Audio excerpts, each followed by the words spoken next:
spirit animals, best friends, and the time Hawkins almost made Dave Grohl quit rock and roll for good. All that and more right here. The rock scene suffered a tragic loss when Foo Fighters drummer Taylor Hawkins died at the age of 50 on March 25, 2022, just as the band was preparing to play in Bogota, Colombia. Fans, as well as fellow rock icons, have taken to social media to pay their respects to the late musician, with many looking back on his 25-year stint with Foo Fighters and his legacy as one of modern rock's most powerful and talented drummers. Aside from his obvious skills behind the drum kit, one other thing that comes to mind when it comes to Hawkins is his friendship with the Foo singer, guitarist, and founder Dave Grohl.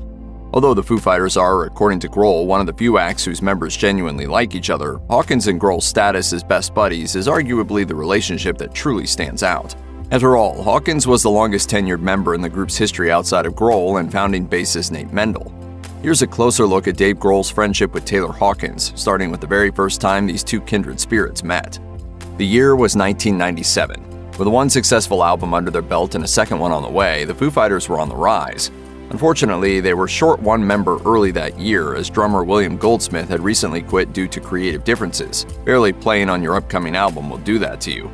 Goldsmith was soon replaced by Taylor Hawkins, who was prior to that the drummer for Alanis Morissette's backing band. And as Dave Grohl explained in a recent interview with 95.5 KLOS, he initially thought that Hawkins might not be interested in joining the Foos because he was backing up one of the rock scene's brightest stars. Still, the foundation for a long creative partnership was there, as both men hit it off instantly during their first meeting. Grohl recalled, "The first time we met, we were at some radio show backstage, and he came up with a beer in his hand. He's like, 'Hey man, what's up? I'm Taylor, I play with Alanis Morissette. Dude, I love your record, it's so cool.' He was such a spaz. I was like, wow, you're either my twin or my spirit animal or my best friend," in the first 10 seconds of meeting him. And of course, I'd seen him play the drums, and I thought he was an amazing drummer.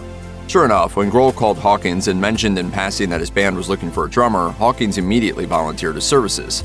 During a Foo Fighters tour date in 2001, Taylor Hawkins overdosed on heroin and was hospitalized in London, where he spent the next 2 weeks in a coma. As he revealed to The Guardian in 2011, this was a very stressful experience for Grohl, who had seen many friends die of fatal drug overdoses through the years. There was also the fact that another friend and ex-bandmate, Nirvana frontman Kurt Cobain, overdosed just weeks before his death in April 1994. All this emotional stress nearly drove the Foo Fighters founder to retire from music altogether. Grohl explained, "When Taylor wound up in the hospital, I was ready to quit music, because to me, it felt like music equaled death. I started praying. I've never been to church in my life, and I'm walking back from Taylor's hospital to our hotel every night, praying out loud in the streets of London." Fortunately, Hawkins woke up from his coma. He would later tell Beats One that the overdose was a real changing point in his life, as it convinced him to get clean for his own sake, and for the sake of his band. In the years that passed since Dave Grohl declared, just minutes after meeting him for the first time, that Taylor Hawkins was his spirit animal, the two men developed what many sources, including NME, have referred to as a bromance. This was evident in the publication's February 2021 cover piece, where Grohl told the story of his first meeting with Hawkins, and how quickly they became best friends. He also opened up about the moment Hawkins became a Foo Fighter. Grohl told NME's Nick Riley, "When he joined the band, his drumming was the least important factor. I just thought I want to travel the world with this guy. I want to jump on stage and drink beers with this person. That was my biggest concern."